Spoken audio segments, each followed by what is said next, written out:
Bapak Ibu, ada enggak dari antara kita hari ini, saat ini tuh sering kali medical check up. Check up, general check up katanya. Lihat darahnya, lihat apanya. Dari kita semua mungkin sakit, enggak sakit, ada ya yang selalu rutin. Di Pare itu ada seorang ibu tuh rutin, pokoknya 6 bulan sekali tuh dia selalu general check up, medical check up gitu. Kira-kira ngapain ya Bapak Ibu? Untuk apa ya kira-kira? Takut. Orang medical check up karena takut Bapak Ibu. Gitu ya. Tapi ya sebetulnya sangat bermanfaat karena dengan medical check up ini orang biasanya itu ingin memastikan keadaan kesehatannya Bapak Ibu. Ingin memastikan keadaan kesehatannya. Kadang-kadang orang sepanjang hidup tidak pernah check up, moro-moro mati katanya. Ya terlalu ngeri gitu lah Bapak Ibu. Karena nggak tahu kepastian keadaan kesehatannya Bapak Ibu. Tapi hari ini kita tidak akan medical check up, tapi kita akan coba melihat, memastikan keadaan keselamatan kita. Memastikan jiwa kita ini sebetulnya sudah ada dalam keselamatan atau belum Bapak Ibu. Hari ini kita ingin periksa jiwa kita mengenai kepastian keselamatan jiwa kita. Dan tema ini diberikan kepada kita dalam minggu pertama di bulan Mei. Banyak bicara tentang minggu pertama biasanya soal doktrinal gitu ya. Diagnosa keselamatanku ini sangat evaluatif dan sangat privasi. Privasi ini soal pergumulan pribadi kita masing-masing. Kita nggak boleh lihat kiri kanan, kita menjadi hakim atas teman kita. Ini soal pergumulan pribadi. Bapak Ibu, ada begitu banyak aspek di dalam penyertaan atau di dalam karya keselamatan Tuhan kepada kita. Ada begitu banyak aspek yang menyertai di seputar keselamatan orang percaya. Tapi hari ini kita dalam waktu yang singkat ini ingin bicara satu poin yang sangat utama mengenai bagaimana kepastian keselamatan kita. Mari saya mengajak kita untuk memperhatikan di dalam kitab yang terkenal Efesus pasal 2 ayat 1 sampai dengan 8, 1 sampai dengan 10. Mari kita akan memperhatikan bersama-sama, saya akan membacakan dengan cepat kepada kita dan kita akan memperhatikan.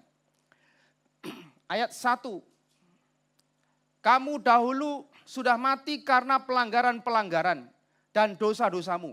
Kamu hidup di dalamnya karena kamu mengikuti jalan dunia ini. Karena kamu mentaati penguasa kerajaan angkasa. Yaitu roh yang sekarang sedang bekerja di antara orang-orang durhaka. Sebenarnya dahulu kami semua juga terhitung di antara mereka.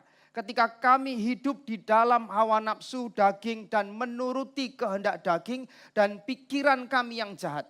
Pada dasarnya kami adalah orang-orang yang harus dimurkai sama seperti mereka yang lain. Ayat yang keempat, tetapi Allah yang kaya dengan rahmat oleh karena kasih-Nya yang besar yang dilimpahkannya kepada kita telah menghidupkan kita bersama-sama dengan Kristus sekalipun kita telah mati oleh kesalahan-kesalahan kita. Oleh kasih karunia kamu diselamatkan.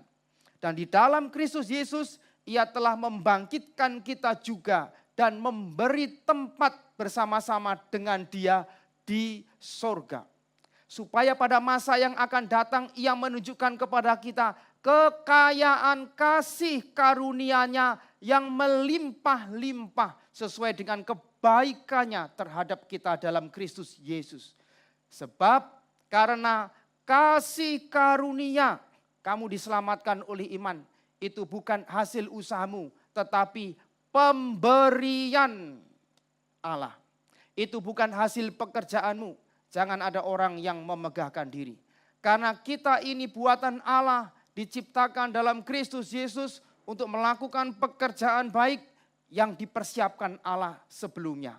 Ia mau supaya kita hidup di dalamnya. Bapak Ibu, kalau boleh bertanya, angkat tangan dalam hati saja gitu ya. Dalam hati saja.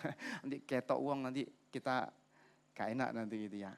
Siapa di sini yang masih gelisah dan tidak yakin akan keselamatannya? Angkat tangan dalam hati. Bapak Ibu, rupanya dalam survei itu ada 65%, ini surveinya Barna ya, 65% orang Kristen itu pernah ragu-ragu dengan imannya. Ragu-ragu dengan keselamatan jiwanya. Bahkan kalau pertanyaan dari diagnosanya evangelisme explosion itu, apakah kalau hari ini saya mati, saya pasti masuk surga? Nah, apalagi dengan pertanyaan itu gitu ya. Rupanya ada 65% itu yang pernah dan masih ada di antara separuhnya itu ragu-ragu dengan iman dan keselamatannya. Bapak Ibu, mungkin kita hari ini enggak mengungkapkan. Ini aku enggak lah gitu ya. Tapi rupanya ada ungkapan-ungkapan yang terdengar. Mungkin kita pernah mendengarnya juga, ini ungkapan yang biasa, mungkin terdengar sedikit agak rohani, mungkin juga kelihatan agak rendah hati, tapi sesungguhnya ungkapan-ungkapan ini mengandung keraguan yang terselubung di dalamnya. Mengenai keselamatan jiwa seseorang, apalagi orang Kristen. Ketika ada ungkapan misalkan, gimana kamu nanti setelah ditanya soal keselamatan itu? Ya, saya berharap saya cukup baiklah ya untuk bisa masuk surga. Nah, gitu ya. Orang berharap saya lumayanlah untuk bisa masuk surga. Ini ungkapan-ungkapan terselubung ini Bapak Ibu, keraguan di dalamnya. Ada kalau misalkan orang ditanya lagi kemudian dia mengatakan, ya yang penting saya berusaha sebaik-baiknya. Supaya Tuhan bisa terima saya. Nah, ketoknya kan ya halus gitu ya, gitu. Ada orang yang punya mungkin anggapan seperti ini atau ungkapan seperti ini. Ya mungkin dari antara kita yang mudah-mudahan nggak ada gitu ya. Tapi ada juga yang mengatakan, ya saya ya nggak tahu lah nanti masuk mana gitu ya. Masa ditanya sekarang, itu kan urusannya Tuhan misalkan gitu. Ya sepertinya rendah hati gitu ya, dia nggak mau takabur gitu ya. Saya nggak tahu lah, itu urusannya Tuhan. Biarlah itu adalah kedaulatan dari Tuhan sendiri. Ketika orang lain lagi ditanya, gimana kalau kamu? Aku kisih seneng ngerasani tonggo. Seneng julid. Seneng nggak api-api. Ya jadi saya juga enggak berani ngeklaim lah kalau Tuhan itu nanti akan menerima saya gitu ya. Ya ada orang yang masih seperti itu juga ungkapan-ungkapannya. Ada yang lain lagi kalau ditanya misalkan, koyoke juga rendah hati, ya mudah-mudahan gitu ya. Walau alam mungkin misalkan, mudah-mudahan Tuhan itu menerima saya dan mengampuni saya. Ada enggak beberapa ungkapan ini mungkin yang kita pikirkan Bapak Ibu. Atau mungkin kita juga sebagai orang Kristen karena kita sudah mengenal Tuhan Yesus Kristus. Kemudian kita tambahi ungkapan itu misalkan. Ya doakan saya Kak Tanto supaya keselamatan saya itu enggak hilang. Atau mungkin kita berpikir saya enggak mau sok yakin lah gitu ya. Enggak mau takabur lah. Nanti malah gampang jatuh begitu. Ada yang punya pikiran seperti itu mungkin atau ungkapan dalam hati seperti itu. Ungkapan-ungkapan ini walaupun terdengar sepertinya ini rohani mungkin, sepertinya rendah hati, tetapi di balik ungkapan itu, semua itu sebenarnya hanya menjadi satu kesimpulan bahwa seseorang itu tidak yakin dan tidak pasti akan keselamatan jiwanya. Bapak Ibu, kalau kita punya ungkapan dan meyakini ungkapan ini, alangkah soronya hidup kita ini di tengah dunia. Seluruh perjalanan hidup kita ini sampai ke akhirat, kita hanya ada di dalam ketidakpastian. Kita lahir, kita nggak tahu masa depan nanti seperti apa, itu juga nggak pasti. Kita berusaha, kita nggak tahu usaha itu nanti menguntungkan atau tidak pasti. Kita mulai agak sepuh begitu, terus kita juga tidak pasti dengan kesehatan yang saya akan alami itu nanti sampai sejauh mana kesehatan saya. Dan bahkan sampai hari ini dengan ungkapan-ungkapan seperti itu yang kita yakini, bahkan iman kita itu juga tidak pasti keselamatan jiwa kita. Malang banget orang seperti ini Bapak Ibu. Dari A sampai Z hidupnya tidak ada satupun yang pasti untuk dia yakini. Bapak Ibu Saudara yang dikasihi oleh Tuhan, mengapa demikian?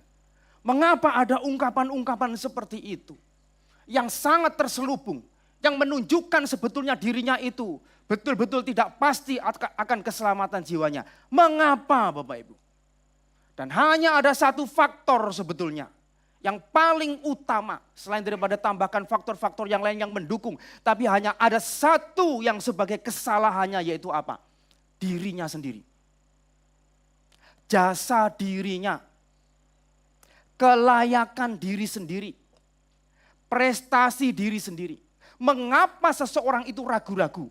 Mengapa dia tidak yakin terhadap keselamatan jiwanya? Mengapa dia mungkin tidak tahu dengan keselamatan jiwanya? Mengapa dia tidak pasti tentang keselamatan dirinya? Apa itu yang mendasari Bapak Ibu? Apa itu? Tidak ada yang lain. Dirinya sendiri. Kita tidak akan pernah bisa mengalami keyakinan kalau kita mendasari keselamatan kita itu kepada diri kita sendiri. Nggak akan pernah itu. Punya keyakinan, kecuali dia overconfidence. Kecuali dia takabur. Kecuali dia nggak tahu sebab dan akibatnya.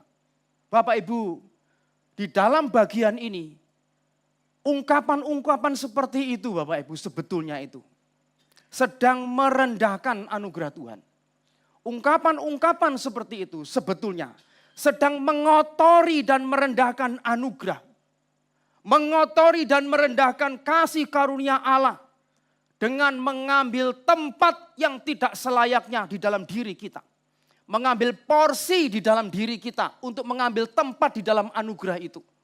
Aku punya andil, aku punya jasa, aku punya kelayakan di dalamnya. Dan seumur hidup kita, kita tidak akan pernah bisa memiliki kepastian dan keyakinan keselamatan kalau didasari dengan diri kita. Tidak akan mungkin itu. Inilah Bapak Ibu sebetulnya yang menjadi kesombongan tingkat tinggi manusia di hadapan Allah, tetapi dia enggak sadari. Bapak Ibu Saudara yang dikasihi oleh Tuhan, inilah teguran keras di ayat 8, ayat 9 untuk menjadi koreksi dan kaca pembesar di dalam diri kita masing-masing untuk melihat keselamatan jiwa kita. Ayat 8 mengatakan, sebab karena kasih karunia kamu diselamatkan oleh iman. Sekali lagi ditegaskan, itu bukan hasil usahamu, tetapi pemberian Allah. Itu bukan hasil pekerjaanmu. Jangan ada orang yang memegahkan diri. Bapak Ibu, ayat ini muncul karena ada indikasi yang sangat kuat jemaat di Efesus pada saat itu dengan lingkungannya. Kota Efesus kota yang sangat makmur Bapak Ibu. Waktu itu kota yang berlimpah ruah juga. Kota yang dipenuhi dengan ritual-ritual keagamaan sangat banyak. Dewa-dewi di sana bermunculan, yang terutama adalah Dewi Artemis. Dan di sana adalah orang-orang yang mengikuti kegiatan-kegiatan rohani, ritual-ritual agama. Dan bahkan mereka punya pengertian bahwa status sosial itu terkait dengan status rohani.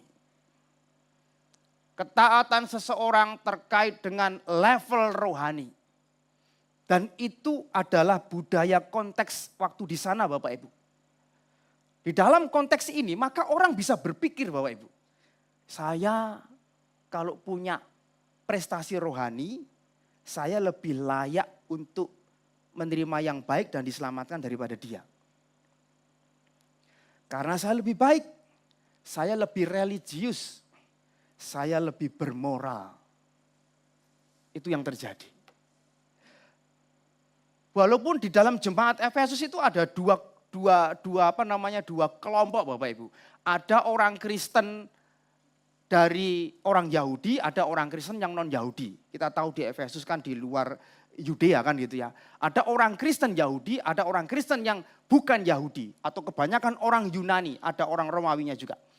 Mereka itu memiliki kebanggaannya masing-masing. Orang Kristen Yahudi merasa dia punya level rohani lebih tinggi karena mereka lebih duluan punya Taurat. Mereka lebih duluan dipilih menjadi umat Allah. Tetapi orang Kristen non-Yahudi yang Yunani juga merasa bangga karena mereka mampu untuk bisa akhirnya menjadi umat Allah. Mereka mampu untuk menjadi punya rohani yang cukup memadai dibanding disepadankan dengan orang-orang Kristen Yahudi. Jadi dari sini Bapak Ibu, maka Paulus ingin membereskan semua anggapan-anggapan mentalitas dari jasa orang-orang yang menganggap dirinya rohani ini. Paulus ingin membereskan semua anggapan-anggapan itu dengan kalimat ini. Itu bukan hasil usahamu, itu pemberian Tuhan, itu bukan hasil pekerjaanmu. Jangan ada orang yang berpikir dia punya jasa, dia punya andil dan dia bisa membanggakan diri karena keselamatan yang dia miliki. Paulus begitu sangat jeli sekali melihat sampai ke dasar hati yang paling dalam, motivasi-motivasi dan semua keyakinan orang pada saat itu.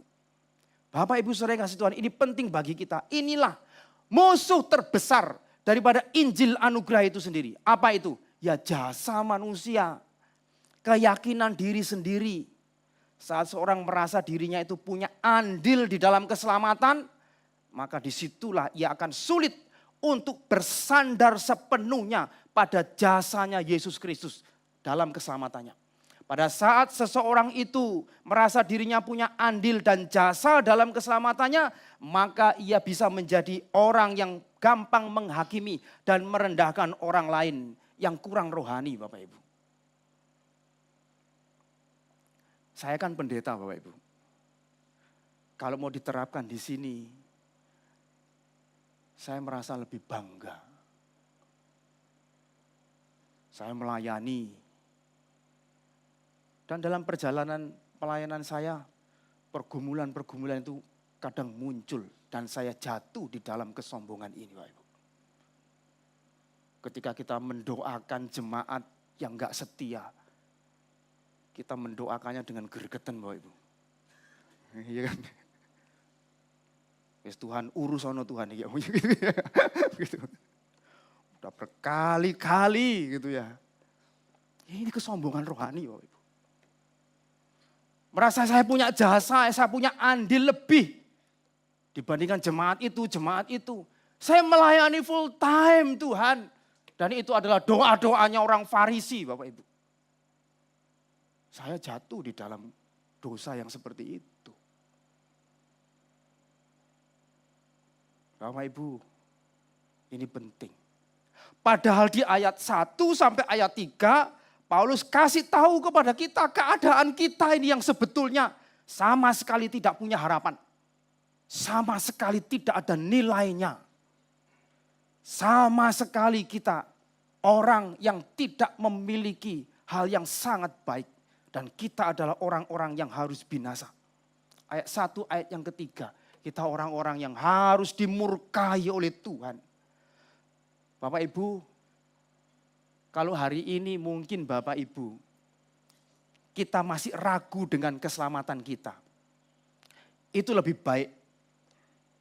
Kita gelisah sekarang. Dan nanti kita rame-rame bertobat, termasuk saya gitu ya. Daripada kita merasa tenang, tapi itu palsu di dalam diri kita. Kita ada keraguan dan kegelisahan. Sehingga kita terlambat saat badai penghakiman itu datang kepada kita. Tapi ini berita baik sangat kuat bagi kita. Di Efesus pasal 2 ini. Ini menjadi evaluasi bagi keselamatan kita Bapak Ibu. Perikop ini dipenuhi dengan aksinya Tuhan. Karyanya Tuhan. Keselamatan itu dimulai dari aksinya Tuhan. Mulai dari ayat 4 kita melihat di sana kan ayatnya muncul. Allah kaya dengan rahmat.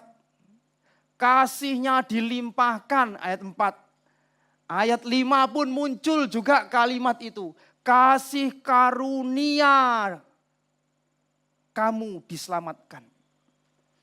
Ayat yang ke-6 juga ada di situ, ia memberikan kepada kita tempat di surga. Ayat yang ke-7 juga menunjukkan kekayaan kasih karunia Allah yang diberikan kepada kita. Ayat yang ke-8 juga dikatakan di sana, oleh kasih karunia kamu diselamatkan. Ini seluruh ayat, hampir seluruh ayat berbicara mengenai kasih karunia, kasih karunia, kasih karunia. Sehingga judulnya memang betul, semuanya adalah kasih karunia yang diberikan kepada kita. Karena itu ayat 8, ayat 9 sangat sinkron sekali mengatakan, kalau ini kasih karunia, kalau ini anugerah, jangan sampai kita mengambil tempatnya di sana. Karena itu adalah pemberontakan kepada Tuhan. Melecehkan kasih karunia dan kesempurnaan karya Kristus di atas kayu salib. Bapak Ibu, kita bersyukur ada kabar baik yang sangat kuat ini. Khususnya di ayat 8, ayat 9, Paulus tulis bagian ini buat meruntuhkan yang namanya mentalitas jasa diriku, andil diriku dari manusia. Supaya semua orang itu sadar, baik itu orang Yahudi, orang Yunani, semuanya berdosa. Dan diselamatkan itu cuma karena kasih karunia atau anugerah dari Tuhan. Titik.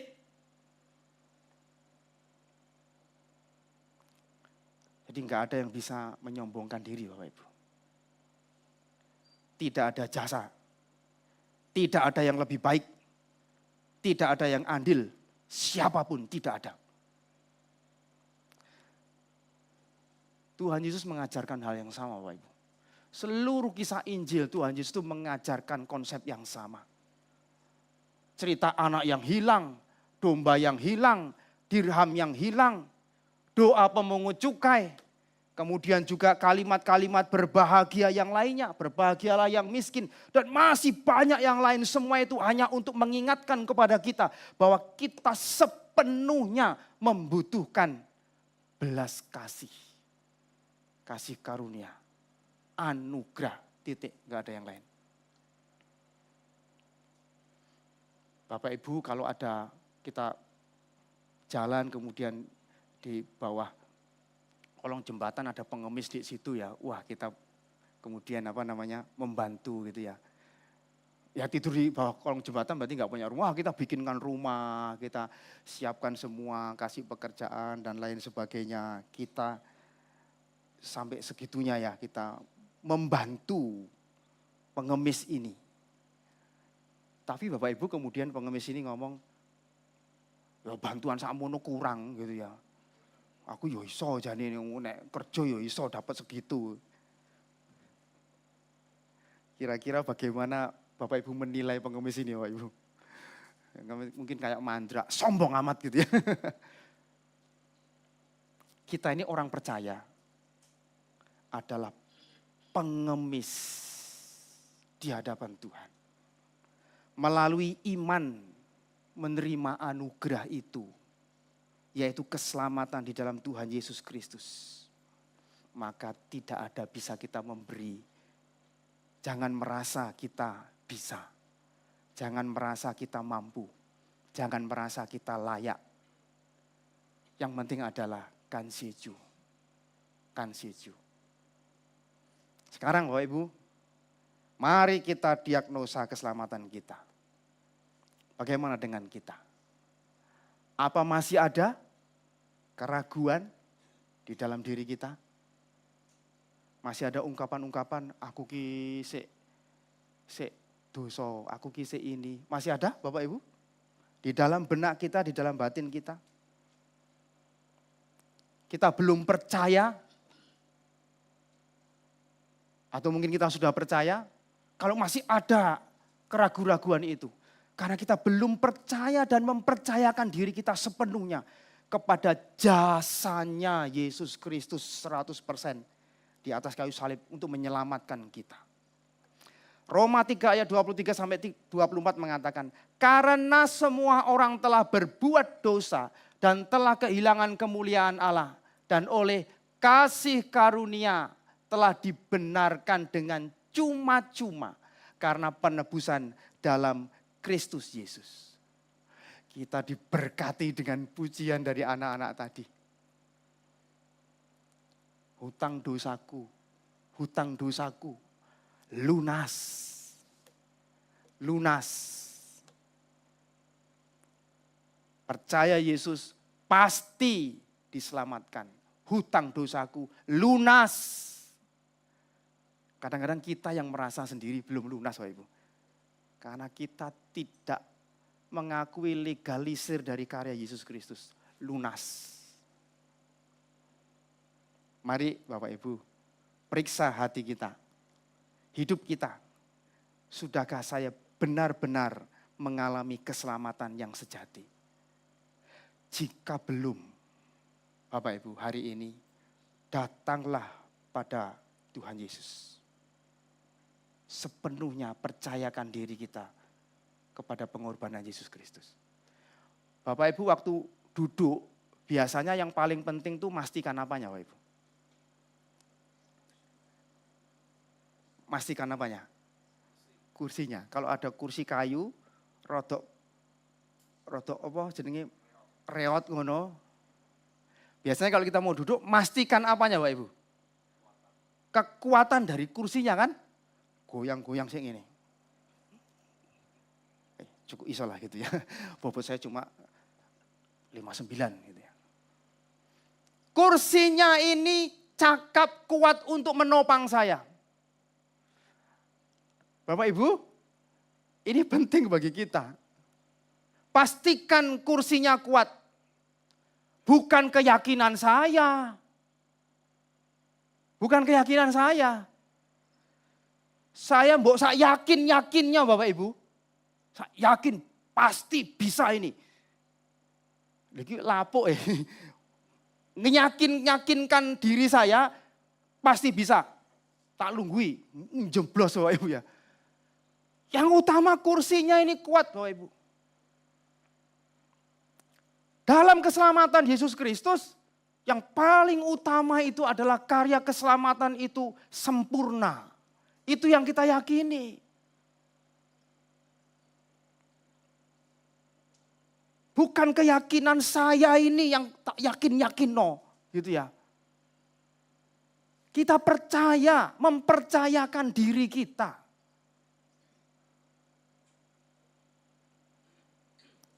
Jika belum yakin Bapak Ibu, hari ini Alkitab mengatakan, di dalam Yesus lunas dibayar seluruh hukuman yang harus kita terima. Bukan mengandalkan perasaan saya dan keyakinan saya Bapak Ibu.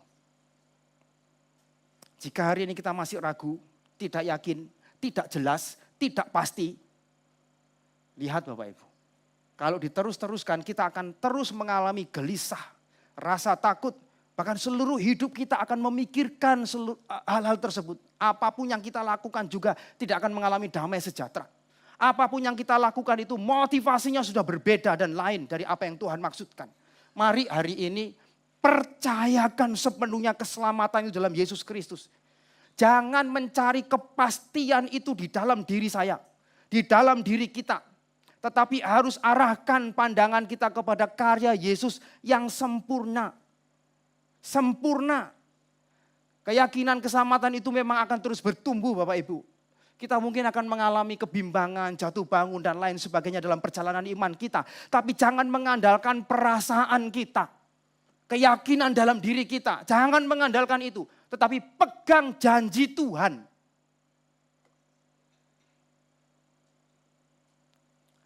Kalau kita sudah yakin Bapak Ibu. Gak tahu dari antara kita mungkin sebagian besar atau semua sudah yakin Bapak Ibu. Syukurlah. Kita mensyukuri itu. Dan hiduplah dalam Kristus. Dan dalam tujuan Allah. Keselamatan sekali lagi bukan akhir. Tapi awal dari hidup yang berbuah bagi Tuhan. Bukan untuk legalisir kita melakukan semau kita sendiri. Justru kita bergairah karena ada ayat yang ke-10. Kita dicipta di dalam Yesus Kristus untuk melakukan pekerjaan baik. Itu gairah kita. Koreksi diri kita. Kalau kita ada gairah itu Bapak Ibu, semakin meyakinkan kita. Bahwa kita adalah orang-orang sungguh menyerahkan diri kita kepada Tuhan. Dan lihat dengan perkara itu Bapak Ibu, iman yang sejati seperti itu, semua yang kita lakukan itu akan berubah.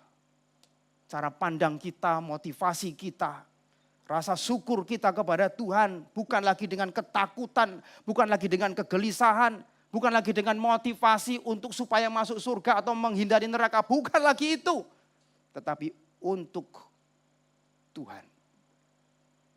Maka kita harus terus bertumbuh Bapak Ibu. Melalui belajar firman. Kemarin saya ikuti, yang terakhir ya, kemarin saya ikuti apa namanya? AI workshop dari Sabda untuk belajar Alkitab. Wih, baru saya klik dibuka. Betapa powerful gadget yang ada di genggaman tangan kita ini untuk bisa belajar firman Tuhan. Selain daripada efeknya yang lain lah itu ya. Dark side-nya yang lain, tetapi begitu powerful sekali.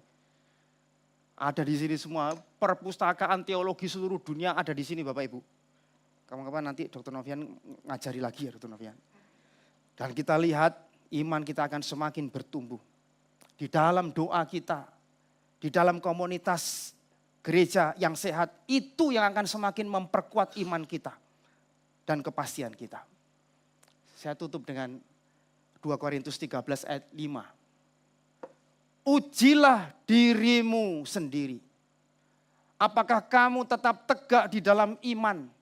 Selidikilah dirimu. Apakah kamu tidak yakin akan dirimu bahwa Kristus Yesus ada di dalam diri kamu? Sebab jika tidak demikian, kamu tidak tahan uji. Saudara-saudaraku, Bapak Ibu yang dikasihi Tuhan. Setelah kita memeriksa dan merenungkan firman Tuhan ini, mari kita jujur di dalam hati kita masing-masing. Apakah saya benar-benar hidup karena anugerah Tuhan? Oleh iman di dalam Yesus. Ataukah saya masih hidup dalam bayang-bayang saja. Dan tanpa mengalami kuasa keselamatan dari Tuhan. Kalau hari ini Tuhan menunjukkan bahwa dasar keyakinan kita itu mungkin rapuh, Bapak Ibu, itu bukan sekali lagi untuk menghukum kita. Itu bukan untuk menghakimi kita. Tapi untuk memanggil kita hari ini untuk memiliki dasar yang kuat. Yaitu karya Yesus di atas kayu salib. Dia tidak akan menghakimi kita. Dan dia tidak menunggu kita sempurna dulu. Tapi dia memanggil kita, mengundang kita untuk percaya kepadanya dengan sungguh-sungguh. Mempercayakan diri kepadanya. Sehingga kita tidak ragu lagi dengan keselamatan kita. Karena bukan didasarkan kepada diri saya sendiri. Saya menantang kita sekalian Bapak Ibu. Semua hari ini. Jangan pulang sebelum berdamai sungguh-sungguh. Dengan diagnosa ini. Berdamai sungguh-sungguh dengan Tuhan. Dan jangan puas hanya menjadi orang Kristen di luar. Tapi biarlah hidup kita sungguh-sungguh bersaksi dan mengatakan, saya milik Kristus dan keselamatanku aman di tangannya. Mau Bapak Ibu? Tuhan menolong kita sekalian. Amin. Mari kita berdoa.